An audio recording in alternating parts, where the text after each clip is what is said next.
Hello my friends and welcome. As you see, Ukraine propels in Pokrovsk direction, cutting more and more of the Russian armed forces. Yeah, as usual, the frontline update at the very beginning of the video, and here 225th Ukrainian Brigade went to Pankivka village. Well, you might say that the territorial gains are not that significant. Yes, if we speak about the square kilometers, or as in this case, probably even square meters. However, those villages as Pankivka, Mayak, they are very well defended. So it's not like the southern part of Donetsk region where Russia gains mostly tree lines and fields. No, for those villages there is significant fight. Every village here is like a small castle, a forepost that Ukraine takes using enormous resources. And unfortunately, Ukraine this year has less resources than the previous one. But at the same time, we see a successful operation done by Ukrainian army. So if Ukraine gains a little more territories and proceed to Mayak, in this case, Russian army would be cut entirely from supplies. There are not many forces left here, and in Kucheryev Yar, the Kucheryev Yar group of Russians is cut already for a very long time. And the third cut, I guess, will be in this area of villages Boykivka and Fedorivka, because Ukraine attacks from both of the sides towards Ruzzia and Novotroitsk. And of course, we see small counter-offensive operations of Ukrainian army elsewhere. Ukraine expands the bridgehead here. And somehow Russia still hesitates to use its major resource to attack Ukrainian positions in Pokrovsk. I guess they are losing their initiative. If in a few weeks they are not using their resource here, there will be significant circumstances for Russia in this region, which is good for us, of course, because Ukraine may even repel Russians from Pokrovsk. Well, from Mirnograd it is already happening. Let's go to the deep state here. They also updated the map. It was yesterday, it is today. We see that Ukraine liberated Pankivka, or the remains of this village, because it is completely destroyed. It is understandable. Mayak village is a little bit bigger, so Ukraine will have to spend more time for its liberation. But if Ukrainian forces do so, they will cut the entire Russian group in this region. Well, the deep state draws it as the red zone, and here is the red zone. However, different analytics publish different picture, that it is the gray zone. About the forces used here by Ukraine, I heard about 225th Brigade that I mentioned, but also the 1st Azov Corps reinforces operation. For now, I would say that the picture in Pokrovsk is pretty much positive for Ukraine, judging on what was happening roughly 1 month ago when Russians broke through Ukrainian defense. Ukrainian army is still very capable. Guys, we're gonna return to the front lines very soon. Now we have the breaking news coming from Poland. Again, drones were spotted. This is the official page of Donald Tusk, Prime Minister of Poland. Just now, the State Protection Service neutralized a drone operating over government buildings. Parkova and Belvedere, probably those are the names of the settlements. 2 Belarus citizens were detained. The police are investigating the circumstances of the incident. Oh, so we are not speaking here about Shahed drones which flown from the Russian territory to Ukraine or to Belarus and then to Poland. Here it's some sort of the spy drone operation of some of the agents of Russia or maybe even Belarus, because we are speaking about Belarus citizens. I think it's an important case because before Russia conducted some of the sabotage attack on territory of Poland and Germany and other European countries. You might remember that a couple of months ago those military tracks in Germany were burned down. And May this year, Poland accused Russia for the sabotage attack on a trade center, the mall of Mariwilska, which burned down completely. Polish officials noticed that they found the Russian trace here. We may openly say already that what Russia does in NATO countries is called a hybrid war, where hidden sabotage attacks in combination with a real military drone attacks are used. And stand by, there could be some of the Green Army men deployed without any sort of the patches, telling that they are local volunteers and they're out there to protect Russian speakers, Orthodox Church or whatsoever. As always, Russia will find the reason for escalation. And let's check out what Russian officials say about the war with NATO. It is the most recent statement of the Kremlin spokesman Dmitry Peskov, where he told to RIA Novosti, that's the Russian media, that NATO is at war with Russia. This is obvious and requires no further proof. NATO is de facto involved in this war. NATO provides both indirect and direct support to Kiev. Therefore, it can be said with absolute certainty that NATO is at war with Russia. And you see how many times he tells about NATO war with Russia. NATO is at war with Russia. NATO is de facto involved in this war.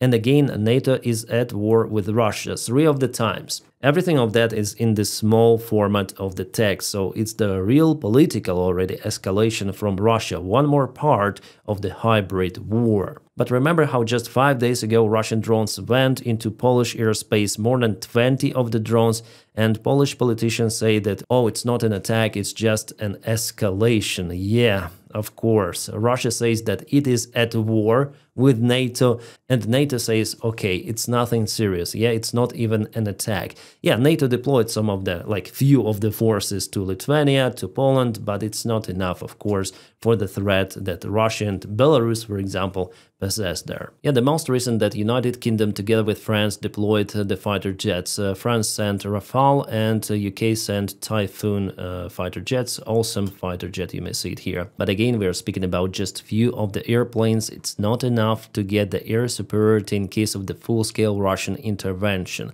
Yeah, I don't think that Russia might do it right now, but who knows? NATO should be ready for any sort of this scenario. And this video with Putin was recorded, I think, in July this year, where Putin hints that Russia has some sort of the right even on Polish land. So thanks to Stalin's stance, Poland gained considerable land in the West. That is exactly how it was. So it's like a present of Stalin for Poland to get those territories, gain those territories. Yes, Poland's western territories are Stalin's gift to the Poles. Have our friends in Warsaw, so in Poland, forgotten that, then we will remind them. And there is absolutely no wrong understanding possible. It's definitely a threat from Russia towards Poland, from Putin himself. As we know, Putin's roof is absolutely out there in a space. He's totally crazy in this deep history, which he thinks is real, but de facto it's not. It was already understandable from Putin's interview which he gave to Tucker Carlson, where they half an hour at least were speaking about some old centuries of Russia and Ukraine and others and how they deal between each other. The guy is really sick. His place is in the mental institution, but somehow he is a Russian president. The same goes for other president across the ocean. Oh, sorry, that speech was posted actually a long time ago, at least 1 year from what I see, or maybe even 2 years. Yeah, but I think that Putin hasn't changed his mind since that time. And before the start of the full-scale war against Ukraine, Putin called Bolsheviks and Lenin as the author of Ukraine. So Ukraine is a made-up state by Bolsheviks and Lenin. Ukraine never had a tradition of genuine statehood. So you see, yeah, where it goes. By the way, there was the proposal from the Polish Foreign Minister Sikorski to close the sky over Ukraine or part of Ukraine, to intercept the Russian drones before they're entering airspace of NATO. Well, actually, it's the good idea, the prompt reaction, but unfortunately, I don't see how it could be implemented with weak NATO reaction. Well, Russian officials heard that idea and they start to counter-react to it. So Medvedev, who is a barking mouse of Putin, stated that if Europe shuts down Russian drones in Ukraine, over Ukraine, it means the war with Russia. But you know what? Peskov said that NATO is already at war with Russia, so what are the changes? Kind of strange, they cannot agree their rhetorics among each other. Sorry guys, one more breaking news. We have India crosses red line by joining Russia-Belarus war games. Wow! Narendra Modi has sent troops to take part in the Zapad exercises, rehearsing conflict with neighboring NATO countries as relations with the United States unravel. Wow! Here in the article they speak about up to 100 soldiers, so it's the symbolic gesture of India. And I know the answer why India did it. It's because United States of America, or it's better to say Donald Trump's administration, is pushing India to purchase American oil, not the Russian one. It was the main reason for Donald Trump to apply extra tariffs on Indian products. Not because Trump loves Ukraine, but because he wants money. But India tells, no, no, no, don't press on us. Well, actually, I don't like Indian policy because they're purchasing Russian oil and they help Russia to sustain its economy. But the problem here lies with absolute failure of the international policy of the current White House administration. It's their fault. And it's the sign not to Ukraine that India deployed those forces, it's the sign to United States and to Trump personally. But you know, even the United States of America sent its officers to monitor Belarus military drills. They arrived today, it was agreed with Belarus side.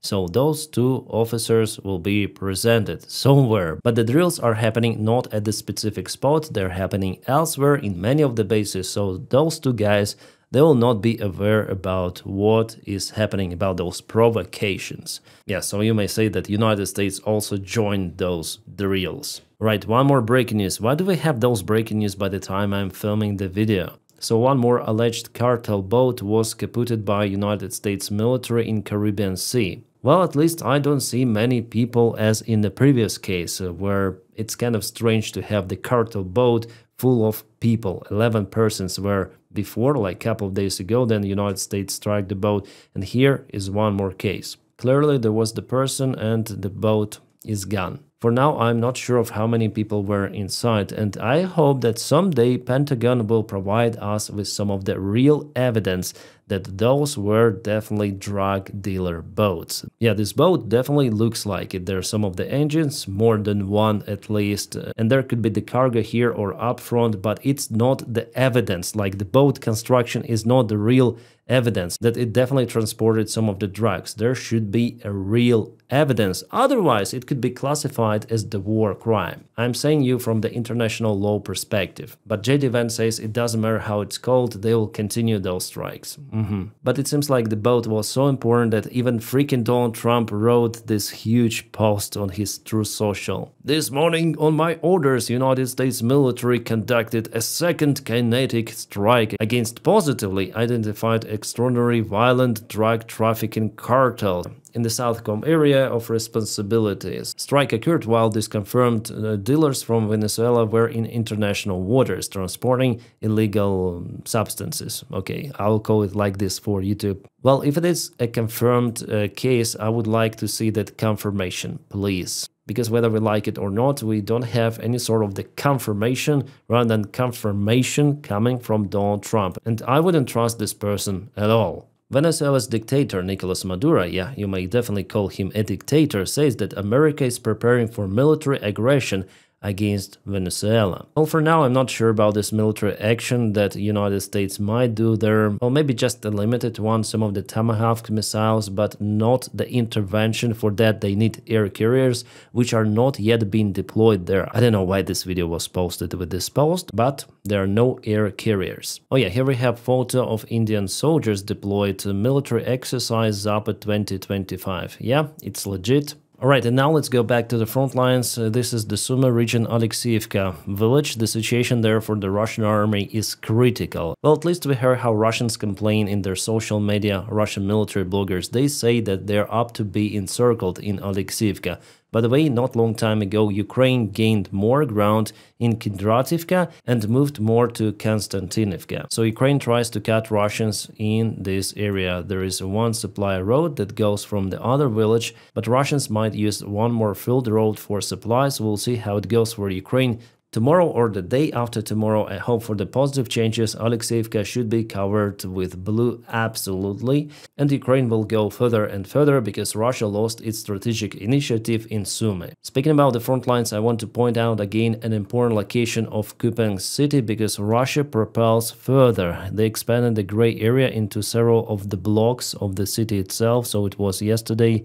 It is today. A couple of the crossroads where the fight is ongoing already. It's gonna be very hard for Ukraine to kick Russians out from Kupiansk. I still hope that it's gonna be like that, but the chances, I would say, are low. It seems like Russia precisely planned this operation and the Ukrainian defense was definitely weak. The tube operation towards Radkivka actually helped Russia a lot. So Kupiansk, I would say that I'm the most concerned about this direction. Plus, Russia also propels in Zaporizhia, Donetsk and Dnipropetrovsk regions. This is the border of those three oblasts, and it was yesterday, it is today. You may see minor changes, but still Russia, for example, moved towards Novoivanivka village. Yes, not good here, but the good news that in the main directions like Konstantinivka, Pokrovsk, Mirnograd, Russia really doesn't have any sort of the success.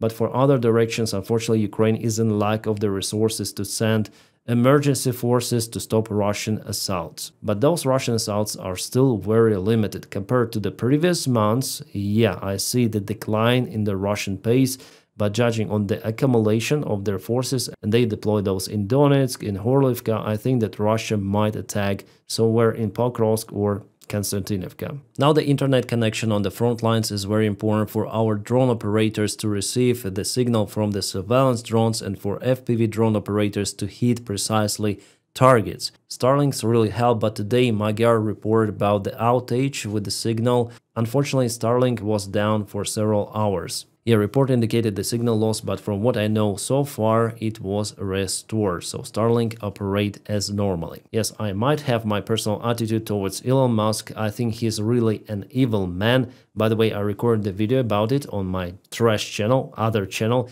I call it trash because I film about everything out there. There today I posted the video about techno-fascism and the threat from Elon Musk to America and to Europe. But I might admit at the same time that products Elon Musk creates, they are very useful, especially Starlinks, but Ukrainian volunteers again have to pay for those Starlinks. There is no more discount, nothing, just the standard purchase install. Luckily, many of the volunteers, they help. Well, before there was discount for Ukraine by 30%, but it's no longer valid. And Russians also continue to use their Starlink, so Starlink company doesn't do anything to block the signal for Russians. Sadly. So yeah, my channel is called Captain Dennis, you may check it out, it's in the video description just below. Thank you. And the separate thanks for my Patreon supporters, again the link for my Patreon is also in the video description below. Guys, you are doing a fantastic job to motivate me to film more of the videos or produce more quality content. Thank you so much for it again, and for everyone, well guys, I wish you all a peaceful sky wherever you are and have a great time.